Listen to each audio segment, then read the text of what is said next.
On a mysterious island, a woman wakes up alone with no memory of how she got there or what her name is. She can't tell where she is, and there's a shell in her hand.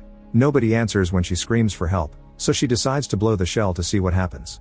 At that moment a second woman shows up. She doesn't remember her name either, and her object is a knife.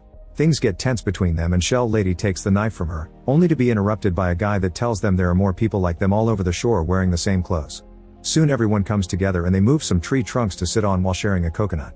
Nobody remembers what happened, and each person woke up with a different item. At that moment they notice that their identical clothes have labels with their names on them. Shell Lady is Chase, Knife Lady is KC, and the guy that found them is Cooper. After everyone learns their names, Chase announces she'll go looking for clues, so Brody and Donovan go with her. The trio retrieves all the items that appeared with them, but then Donovan decides to go back to the others. Meanwhile the group is starting a fire and carving the word help in the sand. While sunbathing, Taylor finds a book buried in the sand called The Mysterious Island, but she dismisses it. Donovan arrives and convinces everyone to forget their troubles by swimming. At first they have lots of fun, but soon they panic when they see sharks approaching. Everyone rushes back to the shore, but unfortunately Donovan doesn't swim fast enough and soon a shark bites him before taking him away. Moments later, Chase and Brody find a beautiful waterfall, and Brody asks Chase not to tell the others. Then they share a kiss, but when Brody asks for more, Chase turns him down. Brody doesn't accept this and pushes Chase to the ground to try to take advantage of her. Chase struggles against him and manages to push him off, then she takes out the knife to keep him at bay and runs away. Afterward Brody returns to the camp and begins giving everyone chores to do, just assuming he can be the leader and not telling them about the waterfall. Soon Chase comes back too and immediately starts beating Brody up until the others pull her back. Then Chase tells the group about the waterfall and Brody's attack, but he calls her a liar and the others don't know who to believe. That night, Chase dreams of being in a room with a gun while blood flows on the floor. In the morning, she's the first one to wake up, so she grabs an axe and a shell and goes on a walk. Suddenly she finds Donovan washed up on the shore, alive but with a bitten leg, so Chase blows the shell to call the others. Working together, they manage to move Donovan back to the camp. Afterward the group has a meeting to discuss their options. Brody thinks they should move somewhere safer, but Coopers thinks they should stay on the shore in case a boat passes by. Chase interrupts to say they should get out, mentioning she saw Mason and Hayden behaving weirdly earlier. The duo explains they counted the steps between the spots each of them showed up at, and it was always exactly 39. By using the same number to explore the area, they find a sign that says find your way back. Chase thinks the sign is a clue, but everyone else thinks it's just a sign and ignores it. Frustrated, Chase throws the shell against a rock, causing it to break. Now the shell reveals a barcode with the words property of Island and a blinking device that fell out of it. Not noticing this, Chase takes a nap, and when she wakes up, she sees an inflatable raft on the sea. She takes off her shoes before getting into the water, and accidentally steps on a piece of glass. As she swims toward the raft, the blood from her foot gets the attention of the sharks. Thankfully Chase can swim fast enough to reach the raft right before the sharks reach her. In the raft, she finds various objects like medical cases and a bunch of bullets. There are also oars that she uses to return to the shore. She hides everything she's found but makes sure to check the cases first. One has medicine, but the other one has a locked box. Afterward Chase speaks to Cooper in private and after he swears to keep the secret, she shows him some of the things she's found, like stamps and a packet of gum that has 39 on it. Meanwhile Brody and Casey go looking for food and end up kissing in the woods. Later, the group sees the weather is getting worse and discusses again if they should move or not. Cooper ends up punching Brody and a fight ensues, so the others quickly jump in to separate them. A frustrated Copper leaves and Brody violently takes the knife from Chase to keep everyone at bay. Now the whole group can see he truly is crazy and turns against him, so Brody drops the knife and goes away. To everyone's surprise, Casey grabs the knife and gives it back to Chase. At that moment a storm reaches the island, so Chase takes the group to hide in the raft while Brody and Cooper put up with the rain. In the raft, the group falls asleep, and Chase has another dream. She's in a room with blood on the floor and she shoots a woman sitting on a chair. She's suddenly woken up by Cooper calling out her name, so she reveals the location and invites him inside. Once the storm passes, Chase heads back to the sign and finds the device that fell from the shell. Realizing what it is, she begins running back to the old camp, only to come across Brody, who has built a spear. After telling him to go wake up the others, Chase digs out the case from the raft and uses the device to open the box, guessing the password is some combination of 3 and 9. Inside she finds a gun, so she loads it up with the bullets before rejoining the group. Later, KC is privately checking her scar when she's approached by Hayden, asking what happened between her and Brody in the woods. KC confirms they did the dirty and blames herself for it, but Hayden can tell Brody attacked her. Meanwhile Chase and Copper go on a hike to look for more clues. After lots of walking and climbing a cliff, they come across a large abandoned building hotel. They see beds and a fountain with running water, so they rush back to tell the others. Brody doesn't like the idea of having to climb a cliff and an argument ensues, during which he threatens Chase with the spear. The others tell him to cut it, so an offended Brody goes away. The rest of the group asks Chase to leave too, accusing her of being the one triggering the arguments. As clouds cover the island again, Chase goes to sleep in the raft and has the same dream of the dying lady. In the morning, the group drags Chase out of the raft and takes her to the beach, where Brody is dead with a knife in his body. The others accuse Chase of killing him and don't believe her when she says she didn't, so she starts beating them up to escape. Casey hits her extra hard with a stick and Chase faints, only to suddenly wake up on a chair inside a strange room. She can't move any part of her body, and soon a nurse shows up to give her an injection without answering her questions. Chase falls asleep and has visions of the lady from the dream and the sea from the island. When she wakes up, a doctor is checking on her. He promises she'll get answers soon and uses a device to allow her body to move again. It's explained that a magnetic force field was keeping her in place, which is required to keep the prison population under wraps. Chase doesn't understand what he means by prison, but the doctor goes away and leaves her in the locked room. Soon a bunch of armed guards arrive and take her to see Warden Wells, who casually mentions Chase has military training. Wells confirms this is a prison, and the island is just a simulation they put the prisoners through as part of an experiment to see how criminals would act if they were given a second chance. Chase is the first one to have ever woken up on her own, but she'll be sent back soon. Later the nurse comes with 2 guards to connect Chase back to the simulation. Unwilling to return, Chase fights the guards off, knocking out one of them and connecting the other one to the chair using the force field. Then she takes the nurse hostage, only to throw her at the upcoming guards so she can run away. An alarm rings in the building as Chase beats down a few more guards then climbs down a pillar to reach the outside. Unfortunately she's soon surrounded by guards and they quickly knock her out. Afterward Chase is taken to a cell where the door is a force field, and the magnetic force keeps her against the wall. Eventually Chase falls asleep and dreams of the lady in the chair again. When she wakes up, the wall finally releases her and the guards take her to see Wells, who has prepared a meeting with the scientists that created the simulation. They explain the point of the experiment is to test nature versus nurture. They delete everyone's memories to check if changing a person's circumstances would also change their morals. They have no idea how Chase managed to wake up, and they begin discussing whether they should send her back or not. Tired of this, Wells takes Chase outside for lunch. He greatly dislikes the scientists and the simulation, but he puts up with them so the government will send them money. He also confirms that if someone dies in the simulation, they die in the real world. When she asks about Brody, Wells tells her he was an awful person and his crimes were abuse and murder, so he's happy he's dead. Moments later, the scientists announce that they'll send Chase back to the island. She immediately protests and grabs her chair to fight, but the guards quickly capture her and take her away. Then Chase is tied up outside by the neck, so she slaps Wells and tries to move, but the noose keeps her in place and Wells announces a punishment. The guards come to attack her and at first Chase manages to defend herself, but there are too many of them and eventually she gets defeated. Afterward Chase is secretly visited by Dr. Wiss, one of the simulation scientists. She tells her to stay on her path and not to be Wells' puppet because she suspects he's tampering with the results of the tests. When she's about to say more, she's interrupted by the nurse and the guards, who take Chase away in a truck. During the trip, the guard punches her, so she fights him off and jumps out of the truck to escape. Chase sneaks around in the tall grass while avoiding the searching lights and eventually finds a building with a guard outside. She waits for the guy to leave with a scientist and gets inside, where she finds an advanced control center and has to knock out another guard. Then she steals a white coat and moves around with her head down until she discovers the disturbing main room. All the other criminals from the island are floating in tanks while wearing strange suits. Suddenly she's surrounded by Wells and his men, who hold her down as the nurse gives her an injection. An unconscious Chase is put back in her tank and reconnected to the simulation.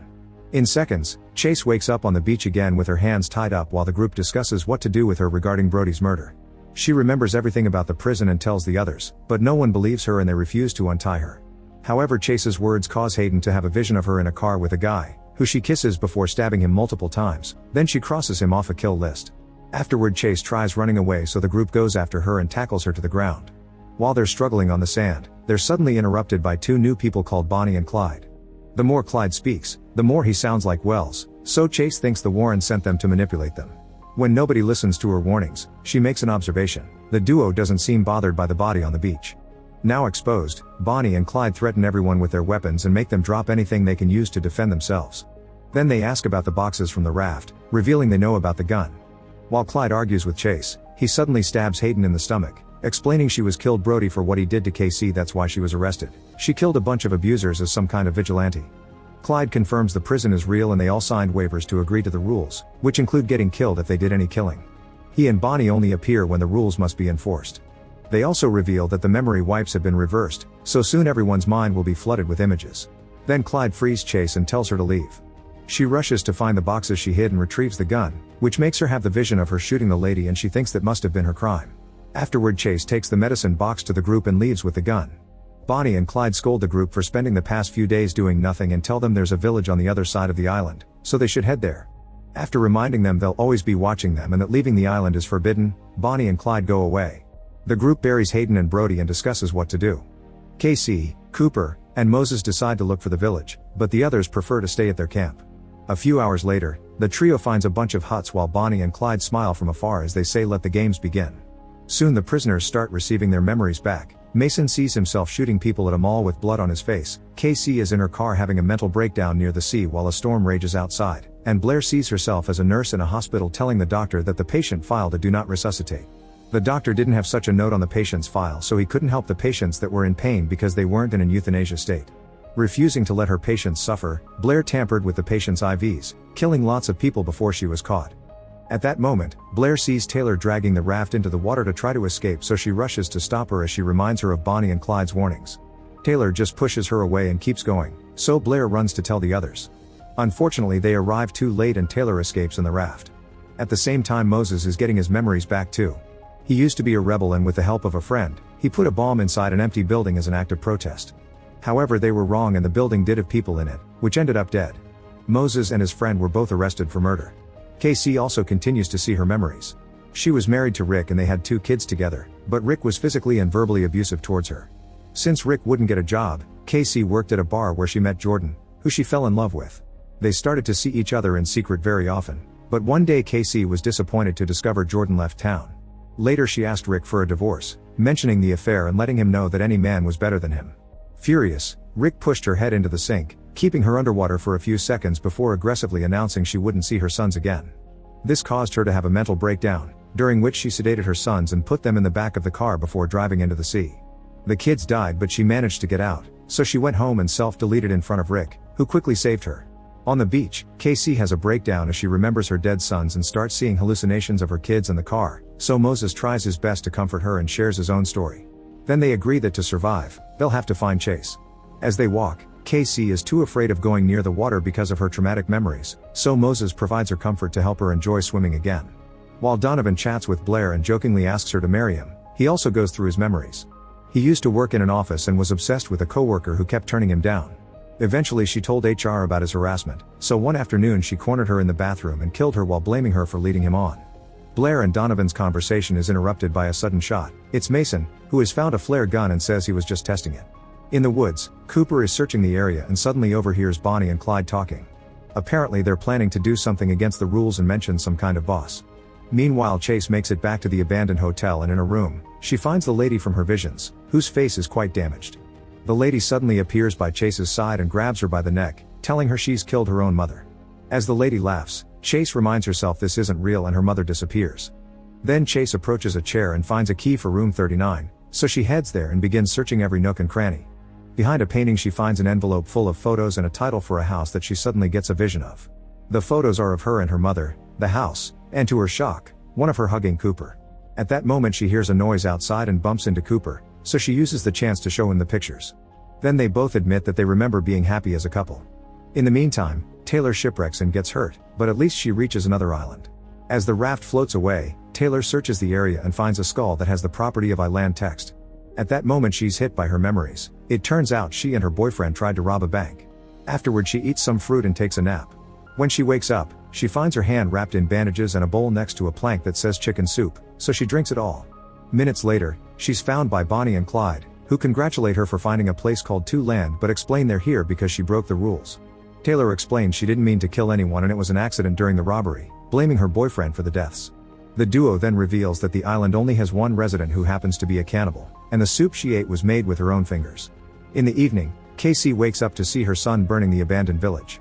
She approaches the boy to stop him, telling him how much she loves him.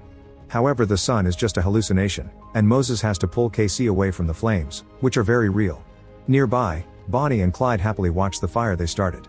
Back to Chase, she has a vision of her childhood. When she was a kid, she was bothered a lot by her classmates, but her mother was never sympathetic. She would yell at Chase and demand her to solve her problems because she didn't want a weakling as a daughter. From then on, Chase started to take fighting classes, but her mother disapproved of that too because it wasn't very feminine. In fact, the mother told her not to come home for the holidays if she didn't give up the fighting, so instead Chase joined the Marines. Cooper also has a short vision and sees himself at war, surrounded by bodies. When he sees Chase with the gun in her hand, the rest of the memory comes to him. The two of them met when they joined the Marines and fought together during the war. During a mission, Cooper was hit by an explosion and was seriously damaged, so a helicopter took him away.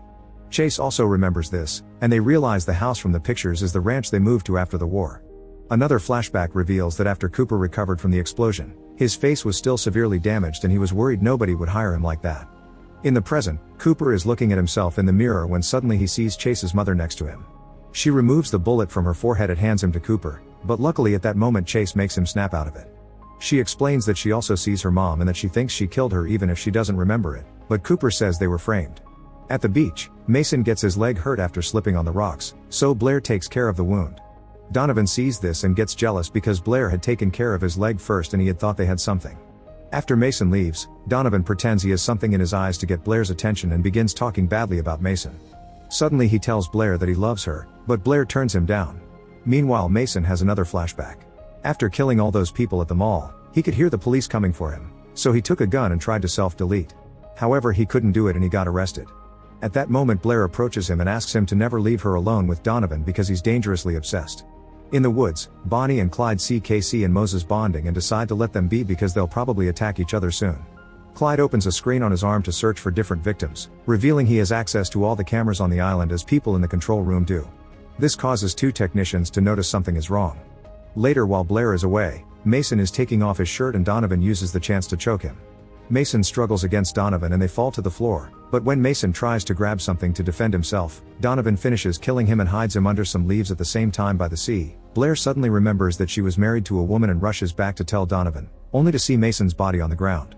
Disturbed, she falls to her knees and pretends to accept Donovan's feelings while secretly taking the flare gun from Mason. Then Blair pretends she's about to kiss Donovan to get close enough and shoot him at point-blank range, killing him instantly. Back to Casey and Moses, they arrive at the hotel and find Cooper and Chase. An argument ensues over secrets and information, so Cooper takes out a gun to shut them up, causing him to have a flashback. The farm they were renting belonged to Chase's mother, and she refused to extend the lease because they weren't making enough money. Cooper tried to plead for mercy, but the old lady began insulting him and Chase, which made Cooper angry. Chase's mother took out a gun to make him leave and Cooper tried to take it from her, so she hit him with a vase, and in the struggle the gun was accidentally shot, killing her. In the present, it's revealed that Cooper was so lost in the vision that he has fired the gun here too, killing Moses. While Casey hugs the body, Cooper tells Chase he killed her mother and made it look like a break-in.